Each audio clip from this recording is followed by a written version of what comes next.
Hello friends, मैं हूं आपके सामने गौरव मिगलानी। इस वीडियो में हम पढ़ रहे हैं 12th क्लास की बिजनेस स्टडीज। हमारा जो चैप्टर कंटिन्यू चल रहा है वो है मार्केटिंग एंड मार्केटिंग मिक्स का। इस वीडियो में हम एक नया टॉपिक डिस्कस करने जा रहे हैं इसी चैप्टर का। इसका नेम है मार्केटिंग मैनेजमेंट फिलोसफीज।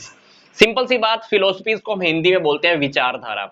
देखिए, हर कंपनी का अपना अपना एक आइडिया होता है, हर कंपनी की अपनी अपनी एक फिलोसफीज होती हैं। कोई कंपनी कहती है कि प्रोडक्शन ज्यादा करो, कोई कंपनी कहती है कि प्रोडक्ट की क्वालिटी की तरफ ज्यादा ध्यान दो, कोई कंपनी कहती है कि कस्टमर को सेटिस्फाई करो। तो हर कंपनी की अपनी अपनी एक फिलोसफी है, हर किसी का अपना अपना एक आइडिया है। तो फिलोसफीज के अंडर में हमारे पास 5 कॉन्सेप्ट हैं, 5 बातें हमारे सामने आ रही हैं। कुछ कंपनी प्रोडक्शन कॉन्सेप्ट पर चलती हैं, कुछ कंपनी प्रोडक्ट कॉन्सेप्ट पे चलती हैं, सेलिंग कॉन्सेप्ट, मार्केटिंग कॉन्सेप्ट और ये सामाजिक विचारधारा मतलब सोसाइटल कॉन्सेप्ट। इस कॉन्सेप्ट्स के अकॉर्डिंग अब हमको क्या करना है, हर कंपनी का अपना अपना एक आइडिया, हर कंपनी की अपनी अपनी विचारधारा की ओर हमने देखना है, उसको हम अच्छे से स्टडी करेंगे। तो सबसे पहला जो हमारा कॉन्सेप्ट है वो है प्रोडक्शन कॉन्सेप्ट। प्रोडक्शन कॉन्सेप्ट जो भी कंपनीज फॉलो करती हैं, उन कंपनीज का मानना यह है कि अगर हम पर यूनिट कॉस्ट गुड्स और सर्विसेज की अगर हम कम कर दें, मतलब प्राइस अगर हम गुड्स और सर्विसेज का कम कर दें, तो हर व्यक्ति उस गुड्स और सर्विसेज को खरीद लेगा। तो प्राइस कम करने से गुड्स और सर्विसेज को कहीं पर किसी को भी अवेलेबल कराया जा सकता है, कस्टमर बिल्कुल आसानी से उसको खरीद लेगा। तो इस कॉन्सेप्ट को फॉलो करने वाली कंपनीज अपने मार्केटिंग एफर्ट कहां पे लगाती हैं? प्रोडक्शन कॉस्ट कम करने में।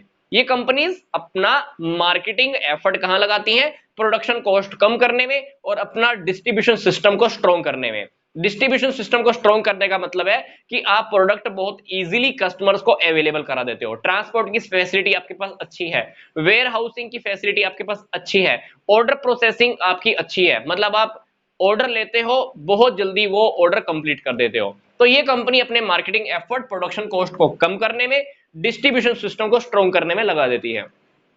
ये कंपनी लार्ज स्केल पर प्रोडक्शन करती हैं। लार्ज स्केल पर प्रोडक्शन मतलब बहुत ज्यादा प्रोडक्शन करना, मतलब एक तो हम 1000 यूनिट का प्रोडक्शन करें, एक कंपनी ऐसी है जो 20,000 यूनिट का प्रोडक्शन करें। तो क्या होगा, 20,000 यूनिट का प्रोडक्शन करने वाली कंपनी की जो कॉस्ट आएगी वो कम आने वाली है, मतलब per unit cost production large scale पर करने की वजह से कम हो जाती है। तो ये कॉन्सेप्ट कहां पर एप्लीकेबल है, कहां पर हम इसको अप्लाई कर सकते हैं? जहां पर डिमांड सप्लाई से ज्यादा है। ये कॉन्सेप्ट आपका तभी अप्लाई हो सकता है जब किसी प्रोडक्ट की पार्टिकुलर डिमांड उसकी सप्लाई से ज्यादा है। मान लीजिए डिमांड तो है 20,000 लोगों की, सप्लाई करने वाले हैं 1,000, सप्लाई है सिर्फ 1,000 उस प्रोडक्ट की, डिमांड करने वाले हैं ज्यादा, तो डेफिनेटली आप प्रोडक्ट को इजीली सेल कर सकते हो। तो इस कॉन्सेप्ट का एक ड्रॉबैक भी है, एक दोष भी है, इसमें एक कमी है। मतलब क्या ड्रॉबैक है?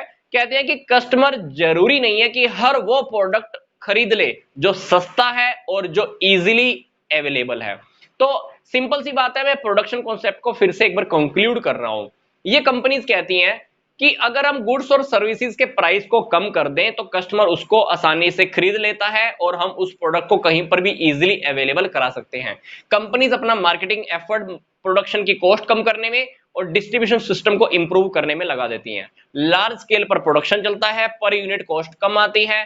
एप्लीकेबल कहां हो पाता है? जहां डिमांड सप्लाई से ज्यादा है। ड्रॉबैक क्या है? जरूरी नहीं है कि हर कस्टमर सस्ते प्रोडक्ट को और इजीली अवेलेबल होने वाले प्रोडक्ट को आसानी से खरीद ले। इन पांचों कॉन्सेप्ट्स की वीडियोस के लिंक मैंने आपको इसी वीडियो के डिस्क्रिप्शन बॉक्स में दिए हुए हैं। आप पांचों के पांचों कॉन्सेप्ट्स बहुत अच्छे से डिटेल में स्टडी कर सकते हैं।